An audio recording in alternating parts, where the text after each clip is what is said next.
Hi everyone, welcome back to my channel, and today I'll be going through my latest vinyl finds from car boot sales and charity shops. It would be great if you could leave some comments below on what you see, and if you haven't already subscribed to the channel, I'd really appreciate it if you could hit the subscribe button. Right, first up, Clifton Chenier, the king of Zydeco. And this came out on Arhoolie records, and Zydeco music, in case you're not too sure what it is, it's basically a mix of Cajun music and the blues.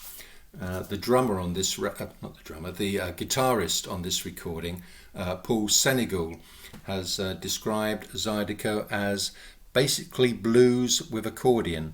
Clifton Chenier's music was blues throughout, and he was acknowledged as the king of Zydeco music.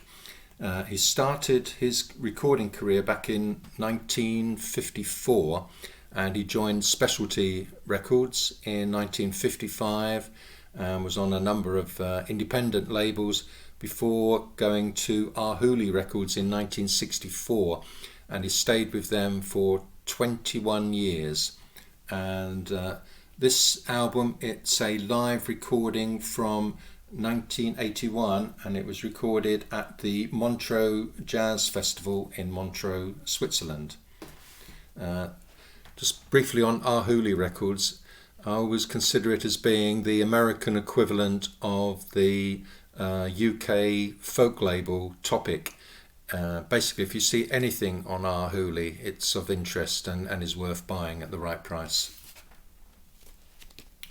Next up, we've got Mott The Hoople at the peak of their powers, the album Mott, and this is the UK cover that it came in, which is very flimsy. There's a paper sleeve at the front.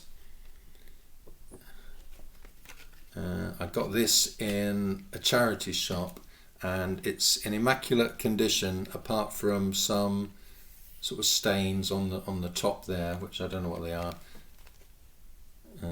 Just maybe water damage, but it's a great record. As I say, it's Mott The Hoople at the peak of their powers, so this was after all the young dudes had made them into a top act, and includes the follow-up singles Honolulu Boogie and All the Way From Memphis.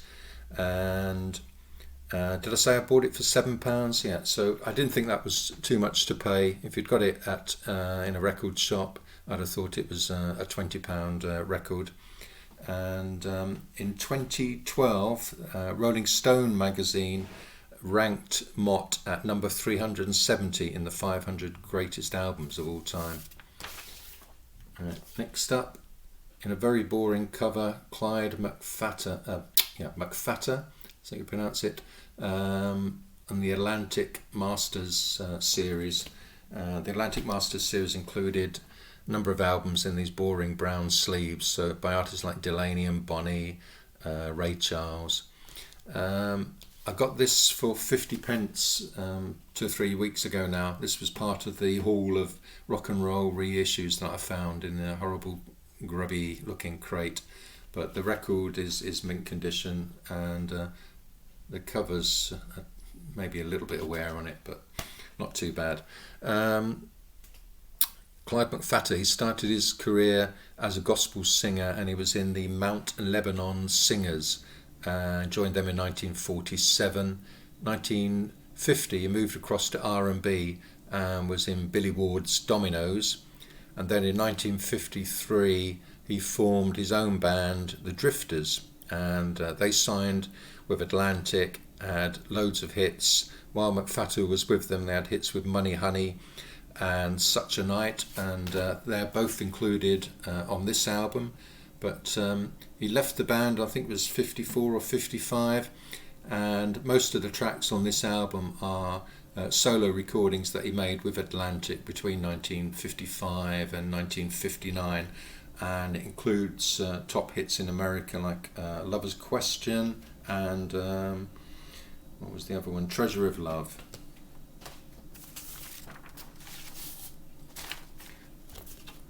And next up, a novelty really for the 1980s for Willie Nelson, in that it's all, apart from one track, it's all original material written by Willie Nelson. The album's called Tougher Than Leather, and he's also got his road band backing him. So although it's had mixed reviews at the time and since, I still rate it as one of his better albums.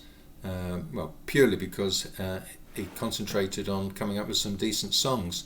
A great songwriter, and basically over the last 40 years he's not released many of his own songs at all, so it's well worth getting if you see it. And staying with country music, we've got Waylon Jennings' Singer of Sad Songs, and this is a budget reissue on the RCA International label, which came out in 1980. It was originally released in 1970, so obviously RCA was trying to cash in on the outlaw status of Waylon Jennings at that time. But it's a very good album, recorded in RCA's Hollywood studios, with production surprisingly by Lee Hazelwood. And Lee Hazelwood contributes one track, She's Come Running, and there are also cover versions of well-known songs of the day. So we've got Honky Tonk, Women, Rolling Stones, Tom Rush's No Regrets, and Tim Hardin's If I Were a Carpenter. So the sleeves, nothing special, but the music is excellent. And next up we've got Stealers Wheel, the very best of Stealers Wheel, featuring Jerry Rafferty and Joe Egan. And this was a double album, and it was released, I'm assuming, in maybe around about 1980. It's a budget reissue on the American Pickwick label. It's got some rudimentary sleeve notes in there. And these are the tracks that are on it. Now, most people, if they know Stealers Wheel, they know them for the tracks Stuck in the Middle with You and the follow-up single Star, but it's worth investigating their deep cuts, because Jerry Rafferty, and Joe Egan as well, were brilliant songwriters. The album's produced by Jerry Lieber and Mike Stoller, and they produced the first two of the three albums that they recorded. And next up I've got D.L. Menard, No Matter Where You At, There You Are.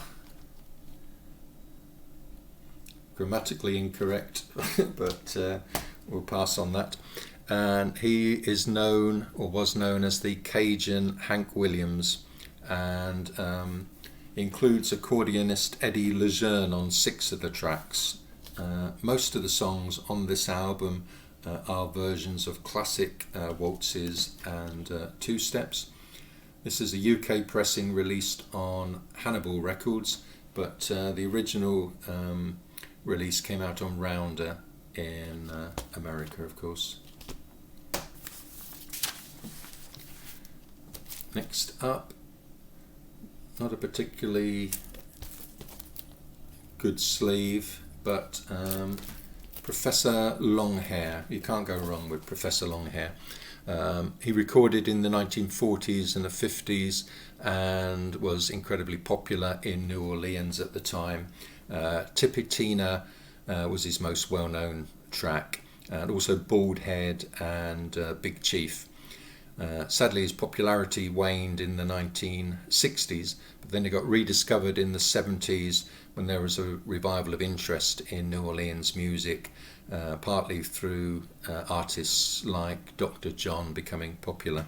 In 1978, he visited the UK for the one and only time, and this is a recording that was made at the New London Theatre.